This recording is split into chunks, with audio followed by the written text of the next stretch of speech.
Dream number 28 جو ہے ہم پڑھتے ہیں اور اس کو انڈرسٹینڈ کرنے کی کوشش کرتے ہیں. The fresh dates. ڈریم کا نام جو ٹیپو سلطان نے لکھا ہے وہ فریش ڈیٹس لکھا ہے.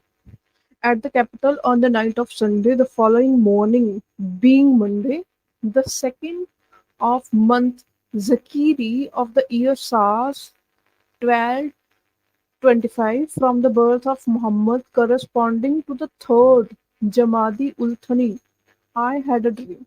It seemed to me as if three silver trays of fresh dates known as Ratb were brought and placed before me. یعنی کہ ٹائم مینشن کیا، دن مینشن کیا ٹیپو سلطان نے اپنی رائٹنگ میں، اور اس کے بعد بتایا کہ مجھے ایک ڈریم آیا جس میں کہ میرے سامنے سپنے میں میرے سامنے 3 سلور ٹریز جو ہیں فریش ڈیٹس، جس کو ہم کھجور بھی بولتے ہیں، فریش ڈیٹس جو ہیں وہ بھری ہوئی ٹریز جو ہے وہ میرے سامنے آئی. The dates were each of the size of span. They were fresh and full of juices. یعنی کہ بہت ہی فریش لگ رہی تھی جو ڈیٹس تھی، اور تازہ بھی تھی. It was reported to me that they had been reared in the garden. At that moment I woke up and found it was morning. یعنی کہ اسی سمے مطلب مجھے بتایا گیا کہ یہ گارڈن سے آئی ہیں ڈیٹس، اور جیسے ہی مجھے بتایا گیا اسی وقت میری نیند کھل گئی اور میں اٹھ گیا. اس کے بعد ٹیپو سلطان لکھتا ہے that by the grace of merciful God the dominions and homes of all three kafirs shall fall into his hand. یعنی کہ وہ کہتا ہے کہ اس نے خود ہی انٹرپریٹیشن لکھی اس ڈریم کی کہ مجھے ایسا لگتا ہے کہ یہ جو مجھے سپنا آیا تھا یہ ایسے سپنا آیا تھا کہ جو 3 کافر ہیں، کافر جو میرے جو کافر کا مطلب سب لوگوں کو پتا ہے کہ کافر کیا ہوتا ہے، وہ جو ہے وہ میرے ہاتھ میں آ جائیں گے، یا میں ان کو ایک طرح سے ان کے اوپر جیت حاصل کر لوں گا. On the third of month mentioned above, news arrived that Nizam Ali was dead. یعنی کہ نظام علی سب کو پتا ہوگا کہ جو نظام تھا حیدرآباد کا نظام جو تھا اس کو کہا جا رہا ہے. تو یہاں پہ یہ 3 کافر ایکچولی اس کو نیچے انٹرپریٹیشن بھی لکھی گئی ہے کہ یہ جو 3 کافر، کیونکہ اوپر آپ نے لکھا نا کہ جو ڈومینینس اور جو گھر ہیں یا گڑھ ہیں تینوں کافروں کے وہ میرے کنٹرول میں آ جائیں گے. تو یہاں پہ یہ کہہ رہے ہیں کہ یہ جو 3 کافر کس کو مینشن کر رہے ہیں؟ پہلا obviously مراٹھا، دوسرا obviously برٹشرز، اور تیسرا نظام، یعنی کہ ٹیپو سلطان کی نظر میں. اور یہ نیچے ڈسکرپشن میں آپ دیکھیے یہاں پہ لکھا بھی ہوا ہے among the 3 kafirs are obviously included not only the British and the Marathas but the Nizam. In the eye of Tipu Sultan, he who sided with kafirs was a kafir. یعنی کہ جو کافر کا ساتھ بھی دیتا ہے یا کافر کے سپورٹ کی بات بھی کرتا ہے وہ بھی ٹیپو سلطان کی نظر میں کافر ہی ہوتا ہے. اس کے علاوہ یہاں پہ یعنی کہ یہ مسلم بردرہڈ والی جو بات ہے وہ آپ کے سامنے کلیئر ہو جاتی ہے کہ یہ مسلم بردرہڈ جو یوٹوپیا بیچا جاتا ہے لوگوں کو کہ پوری دنیا کا جو مسلمان ہے وہ اکٹھا ہے، وہ یہاں پہ آپ کو فیل ہوتا ہوا نظر آتا ہے.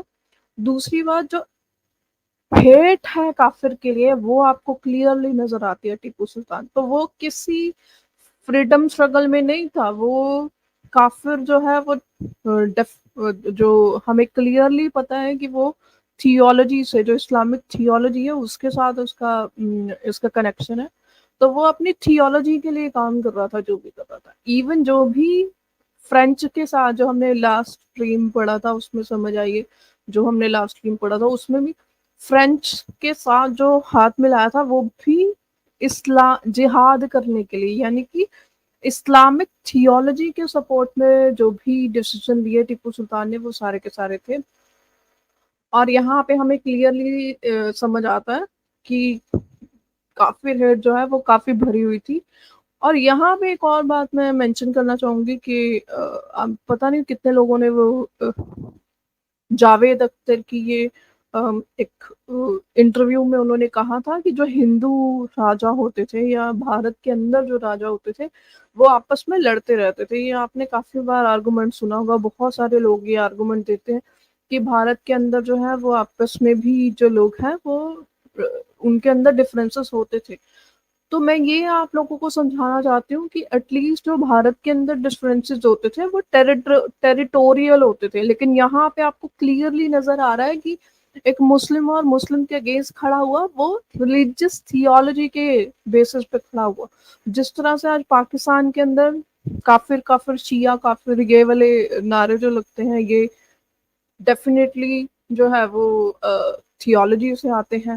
تو یہ تھیولوجی جو ہے یہاں پہ کلیئرلی ہمیں نظر آ رہی ہے کہ ٹیپو سلطان کے دماغ پر تھیولوجی حاوی تھی, اس کے جو ریلیجیس فنیٹسزم تھا وہ حاوی تھا.